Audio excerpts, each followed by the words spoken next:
ನಮಸ್ಕಾರ ವೀಕ್ಷಕರೇ, ಇವತ್ತು ನಾವು ಬೆಂಗಳೂರಿನಲ್ಲಿ ಸದ್ಯಕ್ಕೆ ಏನೋ ಒಂದು ಫೇಮಸ್ ಆಗಿ ನಡೀತಾ ಇದೆ ಅಂದರೆ ಅದು ಕೇಕ್ ಶೋ. ಇವತ್ತು ನಾವು ಆ ಕೇಕ್ ಶೋಗೆ ಬಂದಿದ್ದೀವಿ. ತ್ರಿಪುರವಾಸಿನಿ ಗ್ರೌಂಡ್ಸಲ್ಲಿ ನಡೀತಾ ಇದೆ. ಅರಮನೆಯ ತ್ರಿಪುರವಾಸಿನಿ ಗ್ರೌಂಡ್ಸಲ್ಲಿ ಈ ಸರಿ ಕೇಕ್ ಶೋವನ್ನು ಆಯೋಜನೆಯನ್ನು ಮಾಡಿದ್ದಾರೆ. ಇನ್ನೇನು ಕ್ರಿಸ್ಮಸ್ ಬರ್ತಾ ಇದೆ ಹಾಗೂ ನ್ಯೂ ಇಯರ್ ಬರ್ತಾ ಇದೆ. ಕ್ರಿಸ್ಮಸ್ ನ್ಯೂ ಇಯರ್ ಅಂದಿದ ತಕ್ಷಣ ನಮ್ಗೆ ಫಸ್ಟ್ ನೆನಪು ಬರೋದೇ ಕೇಕ್ನ ಬಳಸ್ಕೊಂಡು ನಾವು ಬರೀ ತಿನ್ನೋದು ಮಾತ್ರ ಅಲ್ಲ, ಅದನ್ನು ಯೂಸ್ ಮಾಡಿ ಏನೇನೋ ಮಾಡೆಲ್ಸ್ ಮಾಡ್ಬೋದು, ಕಲಾಕೃತಿಗಳನ್ನು ಮಾಡ್ಬೋದು ಅಂತ ನಾವು ಇವತ್ತಿನ ಕೇಕ್ ಶೋ ಅಲ್ಲಿ ನೋಡಬಹುದು. ಬನ್ನಿ ಒಳಗೋಗೋಣ, ಯಾವ ರೀತಿ ಕೇಕ್ನ ಉಪಯೋಗಿಸಿ ಅಲ್ಲಿ ಕಲಾಕೃತಿಗಳನ್ನು ಮಾಡಿದ್ದಾರೆ ಅಂತ ಹೇಳೋಣ. ಅಲ್ಲಿರೋ ಒಂದಷ್ಟು ಜನನ ಮಾತಾಡ್ಸೋಣ ಬನ್ನಿ.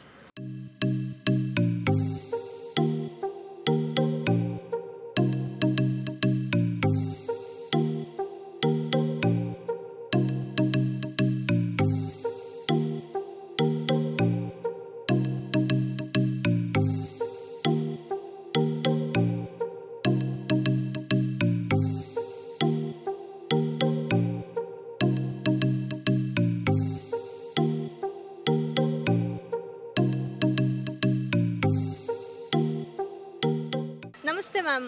ನಮಸ್ತೆ, ರೇಖಾ. ಇದು ಮೊದಲನೇ ಸಲಿನಾ ನೀವು ಈ ಥರ ಕೇಕ್ ಶೋಗೆ ಬರ್ತಿದ್ರೆ? ಹೇಗೆ ಅನಿಸ್ತಾ ಇದೆ? ತುಂಬ ಚೆನ್ನಾಗಿದೆ, ಎಲ್ಲ ತುಂಬ ವೆರೈಟಿ ಇದೆ, ತುಂಬ ಚೆನ್ನಾಗಿ. ಅದು ರಾಮನ ಮಂದಿರ ತುಂಬ ಚೆನ್ನಾಗಿದೆ, ತುಂಬ ಮಕ್ಕಳಿಗೂ ಇಷ್ಟಪಡೋವಂಥ ಇದು. ಒನ್ ಡೇ ಪ್ರೋಗ್ರಾಮಿಗೆ ಬರ್ಬೋದು, ತುಂಬ ಚೆನ್ನಾಗಿ. ಇಷ್ಟು ಕೇಕ್ಗಳಲ್ಲಿ ನಿಮಗೆ ಇಷ್ಟವಾದಂತಹ ಕೇಕ್ ಯಾವುದು? ರಾಮ ಮಂದಿರ ಕೇಕ್. ಹೌದೌದು, ತುಂಬ ಚೆನ್ನಾಗಿದೆ, ತುಂಬ ಚೆನ್ನಾಗಿ ಮಾಡಿದ್ದಾರೆ ಕೇಕು, ಖುಷಿ ಅನಿಸುತ್ತೆ. Thank you ma'am.